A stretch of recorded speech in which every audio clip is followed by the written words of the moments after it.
Hi everyone, in today's video we're going to be talking about a very common skin concern, and that is discoloration. Now, discoloration has multiple different categories, and then within those categories there's also more subcategories.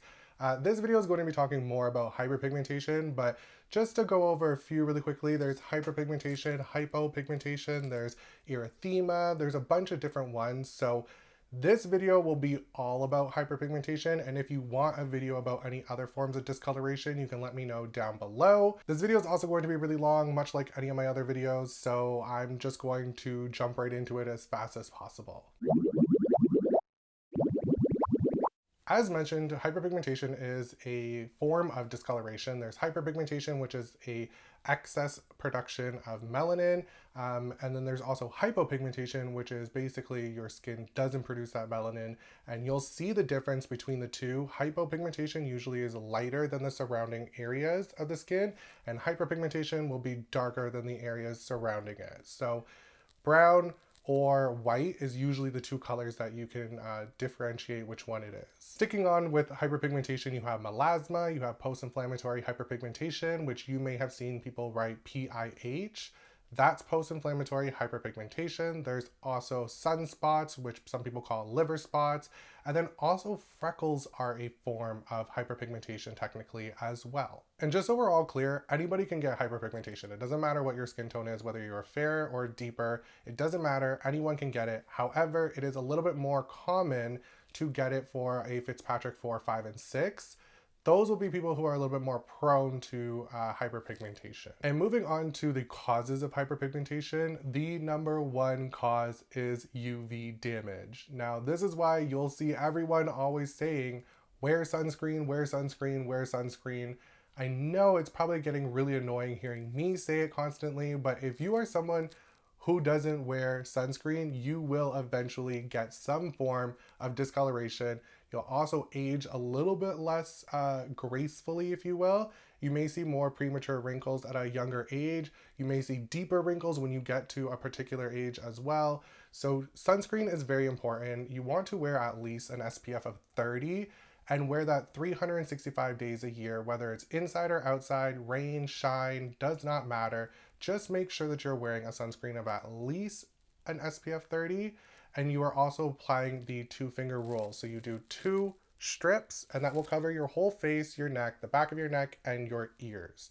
Sounds like a lot, but once you start spreading it out, it really isn't. Another cause for hyperpigmentation is trauma and injuries. So people who are a 4, 5, and 6, you're a little bit more prone to hyperpigmentation caused from trauma or injuries. So anything from like a surgery to a paper cut to even acne, all those can leave hyperpigmentation or a form of discoloration on the skin. Another cause for hyperpigmentation is hormones, and now this is going to be a little bit more specific to women and more specific to women who are pregnant. Melasma is a common thing that can happen for women who are pregnant. They call it the pregnancy mask. And also medications and diseases can cause it. Different medications, chemotherapy drugs are a big one that can cause hyperpigmentation, and Addison's disease can also cause discoloration in the skin. So those are just a few different causes for hyperpigmentation. Now, since we already went through all the causes, if you want to prevent hyperpigmentation, obviously the best thing that you can do is wear sunscreen. Now, if you have melasma and it's caused from pregnancy, you can't really do much about it. You can't prevent melasma from happening. If you are someone who's going to get it, you're going to get it. Same with trauma and injury. You can try your best, but at the end of the day, everyone gets nips and scrapes eventually. So if you do have those forms of hyperpigmentation, the best thing that you can still do is wear sunscreen so it doesn't worsen from UV damage. Now, obviously, if you have hyperpigmentation, there are different routes that you can go to help improve that discoloration, whether it be cosmetics, prescriptions, or treatments, advanced treatments that you can get done in a clinic, like at a derm's clinic or at a spa with an esthetician. There's many different routes, so I'm going to name off different things that you can do for each different category. But before we go into that, it's really important to note that melanin synthesis has multiple different phases before you see it on the surface of your skin. So before it gets to the surface where you can see it, there's a lot that's happening beneath the skin, and different ingredients can inhibit that. So each phase, there's an ingredient that can help with inhibiting it. Now, I won't go into details of all the different stages and all the different specific ingredients that can target each and every single one of those phases because it does get really confusing.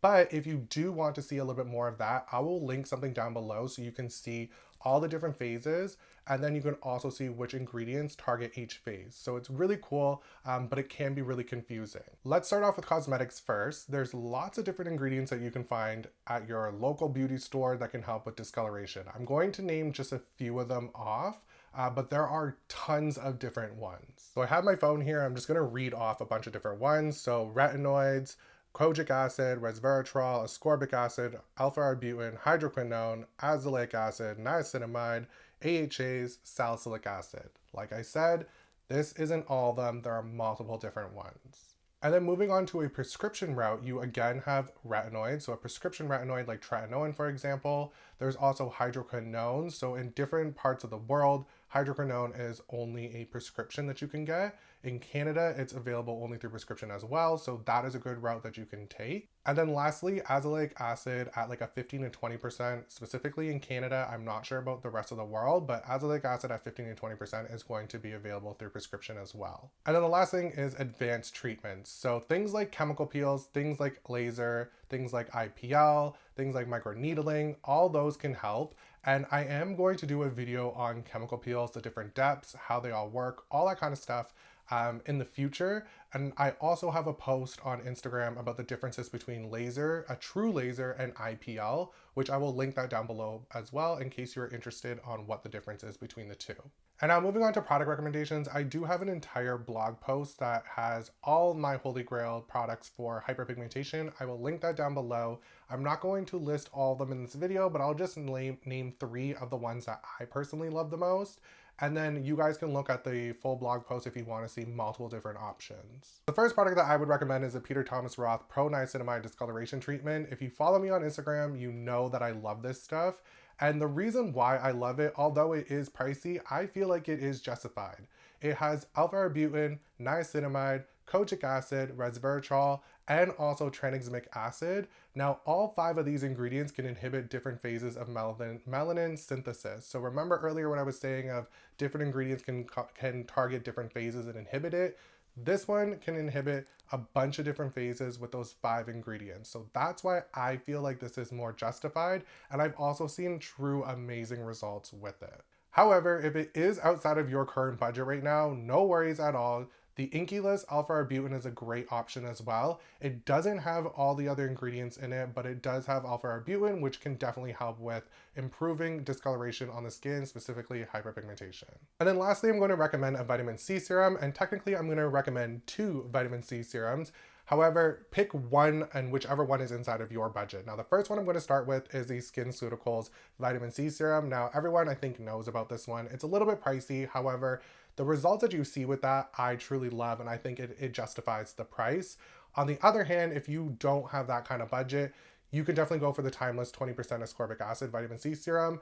It's pretty similar. One's just more affordable and the other one is a little bit more pricier. The SkinCeuticals has a lot of research behind it as well, so that I feel like justifies again the price for it. But if you can't afford it, do not put any type of skincare on a credit card. Don't go into debt for skincare. Buy whatever is in your budget, and if the Timeless one is easily in your budget, go for that one. It's great as well. So that is all for today's video. I hope you guys all enjoyed. And if you are suffering from hyperpigmentation and you feel like you've tried everything and nothing is working, believe me, you have not. There are so many different routes out there. I hope this video has shown you all the different routes and also made you feel a little bit more hopeful. But if you do feel like you have tried everything and nothing is working, just also keep in mind that hyperpigmentation takes a long time to fully improve. It is a bugger, so just stay as patient as possible. And if you do have any questions, please leave them down below and I'll be happy to help you. And if you did enjoy this video, please give it a big thumbs up. Don't forget to subscribe. And until next time, I'll see y'all later. Bye.